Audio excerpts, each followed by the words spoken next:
You don't tell anyone. That's the first thing. The wire clears at 2:47 in the afternoon on a Thursday, and you are 35 years old, and you have exactly 1 bar of signal, and you stand there in your kitchen reading the number 3 times because your brain refuses to process it as real. 2.9 billion. You read it again. You set the phone down. You wash a glass that was already clean. The feeling you've been running toward your whole life doesn't show up. You've been here before, just never with this much money. You grow up in a house where money isn't discussed. It's managed, quietly, carefully, and always behind closed doors. Your dad drives a refrigerated delivery truck for a grocery chain. He leaves at 4:30 in the morning and comes home smelling like cold air and diesel. He doesn't complain. Complaining costs something he doesn't have. Your mom works the front desk at a chiropractic office, 26 hours a week, just under the threshold that would require the practice to offer her benefits. That's not an accident. She's known it for years. She never says anything about it because saying something would mean looking directly at it, and looking directly at it means deciding what to do about it. And no version of that conversation ends well on a Tuesday night with 2 kids and a mortgage that's 3 years underwater. So instead, the house runs on a system. The system has no name. You learn it by watching. Rent gets paid the day it's due, not before, because the 11 days it sits in checking earns something. Not much, but something. The credit card gets paid to zero every month, not because your parents understand credit utilization, but because debt feels like a thing that grows when you're not looking, and they've seen what it does to people they know. The grocery shopping happens on Wednesdays, 2 days before the weekly circular resets, because your mom knows which markdowns hit on which days at which stores. This is not couponing. This is a kind of expertise for which nobody gives you a credential. You are 11 years old, and you are absorbing all of it. You wear the same 4 shirts on a weekly rotation, and you get good at spacing them out so nobody notices the pattern. You don't go to Jordan Pfeiffer's birthday party in 6th grade because it's at one of those entertainment centers where you pay per activity. Your parents give you $20 and you do the math in the car and realize that $20 won't cover the go-karts, the arcade tokens, the pizza, and the look on your face when you can't afford the next round. So, you tell Jordan you have a thing. You don't have a thing. The school trip to Washington, D.C. costs $340. You never ask. What you learn from all of this isn't poverty exactly. It's the specific weight of a life lived just below the line where things get easier. You're not going hungry. There's food in the fridge, the heat works, and nobody's getting evicted. But there's this permanent low hum underneath everything, this constant background frequency of not quite enough, and you grow up so used to it that you stop hearing it as a sound. It just becomes the air. Your dad gets passed over for a route supervisor position he's been informally doing for 8 months. The guy they hire has a cousin in regional management. Your dad finds out on a Friday. He comes home, eats dinner, watches television, and goes to bed. He doesn't throw anything. He doesn't raise his voice. He just accepts it with the quiet resignation of a man who learned a long time ago that the system has its own logic and that logic was never written with him in mind. You are 16 and you watch him do this and something cracks open in your chest. Not anger, exactly. Something colder than anger. Something more useful. Because in that moment, sitting across from him at a table with a wobbly leg that's been propped up with a folded piece of cardboard for 2 years, you understand something that nobody handed you and nobody taught you. The ceiling your family keeps running into isn't made of talent or effort or character. It's made of access, of information, of knowing which doors exist before you need to walk through them. And right then, quietly, without telling anyone, you decide you're going to learn where the doors are. That decision doesn't feel like a turning point. It feels like a thought you have after dinner on a Friday night. But it is the whole thing. The decision is easy. The decade that follows it is not. You are 18 when you leave for state school on a Pell Grant and 2 subsidized loans that total $6,800 for the year. You pick the cheapest meal plan, You calculate one time what buying a coffee every morning would cost you compounded over 4 years at a modest return rate, and you never buy a coffee on campus again. Not once. Your roommate thinks you're cheap. You don't correct him because explaining the math would take longer than it's worth, and also because you're not entirely sure he'd understand it, and you're even less sure you'd be able to say it without it sounding like an accusation. You graduate with a logistics degree and $34,000 in debt, and you take the first job that offers health insurance. It's a supply chain coordinator role at a mid-sized distribution company outside Columbus. $47,000 a year. You put $200 a month into your 401k because someone in HR mentions the company matches up to 3% and you're not leaving free money on the table. You share an apartment with two other people. Your bedroom fits a full-size bed and a desk and not much else. On weeknights, you stay up until 1 a.m. reading about freight routing inefficiencies and last-mile delivery costs because you've noticed something at work that nobody above you seems to be paying attention to, and you're starting to think the gap between what the software does and what it could do is actually a business. You leave at 24 to build it. This is the first time you understand what fear actually feels like in your body. Not the low hum from childhood, something sharper, something that lives behind your sternum and wakes you up at 5 a.m. for no reason. Your savings at the time of leaving, $11,200. By month 8, you have $3,400 left and one client who's considering canceling.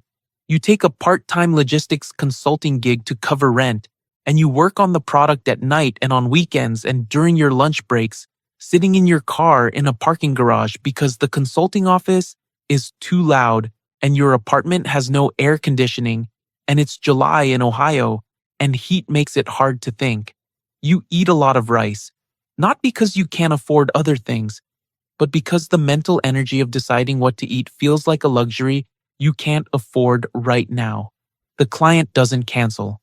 By year 3, you have 4 clients, 1 employee, and a product that works better than anything else in your specific niche, which is a niche nobody else thought was worth building for. You raise a small seed round, $800,000. The wire hits your business account, and you stare at it for a long time, and then you go back to work because the number doesn't feel real, and the work does. At 28, a serious relationship ends. She isn't wrong about why.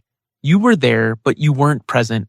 There's a difference. She named it clearly and fairly, and you didn't have a good argument because she was right. You take 2 days, then you go back to work because you don't know what else to do with the feeling, and the company needs a Series A deck finished by Friday. Year 6. You almost run out of runway. Payroll is due on a Thursday, and the bridge funding hasn't cleared. You spend 72 hours making phone calls, sending emails, and sitting very still in a conference room at 11 p.m., waiting for a callback that may not come. It comes. At 12:47 a.m., you don't celebrate. You send the payroll file, sitting there in the dark for a while, and then you drive home. At 32, the doubt hits differently than it did at 24. At 24, the doubt was loud, almost energizing in its own way. At 32, it's quiet.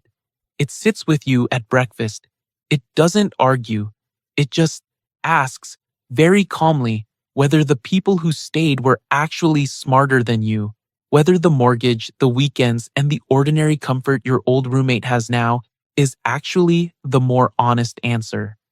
You don't have a good response. You just keep going, because stopping now would mean the decade meant nothing, and you are not ready to believe that yet. The acquisition conversation starts in September. A logistics conglomerate out of Atlanta has been watching your growth numbers for 18 months. Their VP of Corporate Development reaches out through a mutual contact. Casual at first, the kind of email that's written to sound like it isn't what it is. You've been through enough by now to know exactly what it is. You forward it to your attorney and you wait 3 days before responding. Not because you're playing a game, but because you've learned that the first person to show urgency in a negotiation is the first person to lose ground in one. The process takes 5 months. There are 3 rounds of due diligence, 2 trips to Atlanta, one moment in a conference room on the 41st floor where their lead counsel raises something that almost collapses the whole deal. You sit very still and say very little, letting your attorney handle it, which is what you're paying her for. You've stopped performing composure by now. You've actually developed it. The final number is $2.9 billion. Your attorney calls you on a Wednesday evening to confirm the wire schedule. You write down the date on a post-it note and stick it to your monitor. Thursday, 2 in the afternoon, give or take. You cook dinner that night. Pasta. You watch something on television that you won't remember the next morning. You go to sleep at 10:30 and you sleep fine, which surprises you later when you think about it. Thursday comes. You are sitting at your desk at 1:55 p.m. You have a call at 3 that you haven't canceled because canceling it felt too much like tempting something. At 2:11 p.m., your phone buzzes. It's a text from your attorney. 2 words, it cleared. You look at the number in your business account. You look at it for a long time. Your brain does the thing it did when the seed round hit, when the Series A hit, when the first acquisition offer came in at a number that turned out to be a lowball. It refuses to process the figure as real. Only this time, the figure is not $800,000 or $4 million or even the $34 million secondary you took 2 years ago.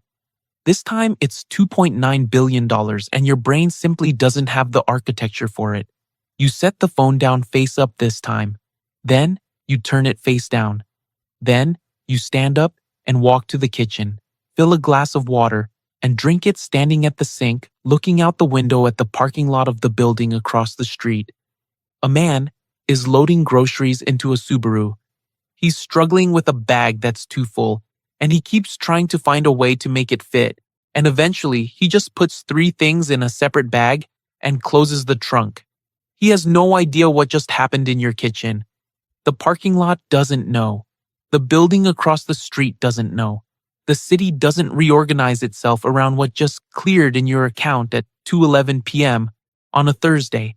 It is completely, absolutely ordinary outside. You expected something. Not confetti, not a feeling of invincibility, not the cinematic exhale of a man who's been holding his breath for a decade, but something.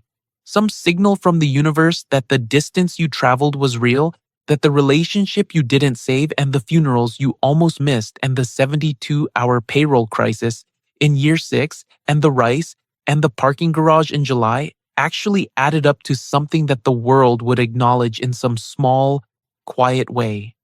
The world does not acknowledge it. You finish the glass of water, you rinse it, you put it in the drying rack, you walk back to your desk, and you join the 3 o'clock call 2 minutes early, and you say good afternoon to the 3 people already on the line, and you open your laptop and you do the work, because that's what you know how to do, and for a long time, it's the only thing that still feels like solid ground.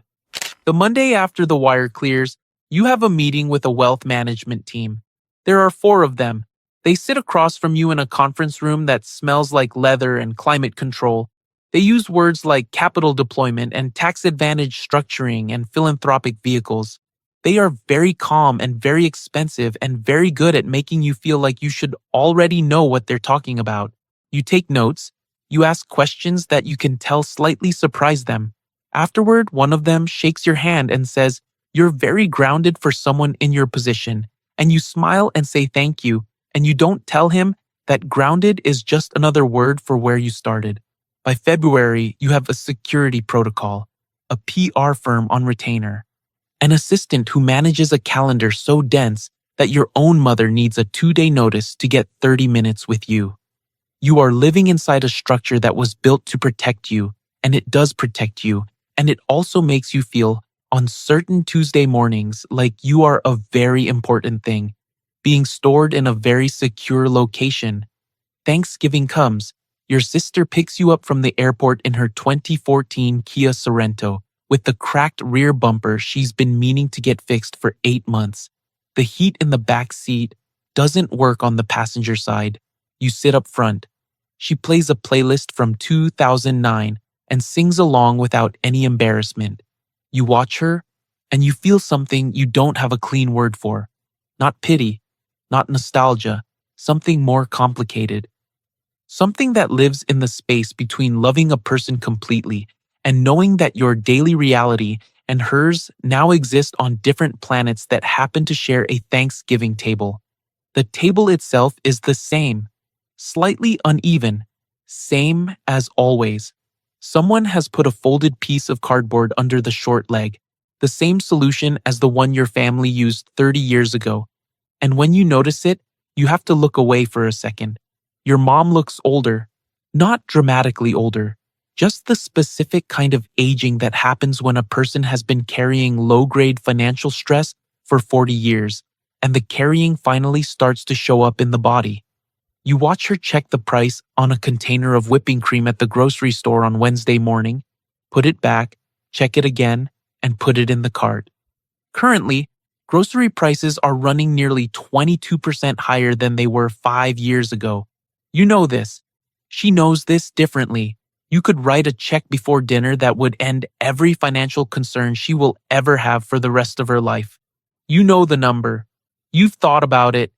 You've almost said it out loud 3 times and stopped yourself each time because you understand, in a way that's hard to explain to people who haven't lived it, that money given wrong doesn't just help. It restructures a relationship in ways that can't be undone. It changes what she is to you and what you are to her, and you are terrified of losing the version of her that existed before the wire cleared. So you pay for the groceries, just the groceries. And she says, you didn't have to do that. You say it's nothing, you both know it's not nothing, and neither of you says anything else about it. Back home, your 3 closest friends from your 20s are deep into a different life. Marcus is a high school basketball coach with a daughter in 2nd grade, a mortgage he refinanced last year at 6.8%, and a weekend that actually belongs to him. Priya, just made partner at her firm, bought a house in the suburbs, and is talking about a 2nd kid. Devin is between jobs and stressed about it in the specific way you used to be. Stressed before, the stress became something else entirely. They are not going anywhere. Neither are you. But the space between where you all started and where you each landed has become so wide that sometimes a dinner conversation feels like a phone call with bad reception. You can hear each other. You're just not quite connecting. You stop getting invited to certain things, not because anyone is angry, just because your presence now requires a kind of consideration it didn't used to. People wonder what to wear, where to suggest, whether to split the bill or let you cover it, and whether letting you cover it changes something. The logistics of your friendship have become a thing people have to think about, and people stop doing things they have to think about too hard. You are 35 years old, and you are the wealthiest person anyone in your life has ever personally known, and you have never felt further from the people who knew you when you had nothing. That's not a complaint, it's just the weight of it, and nobody prepared you for how much it would actually weigh. In January, you buy a house in Nashville. Not a compound, not a statement, just a house with a porch and a yard and enough distance from the calendar and the PR firm and the wealth management team that you think maybe you can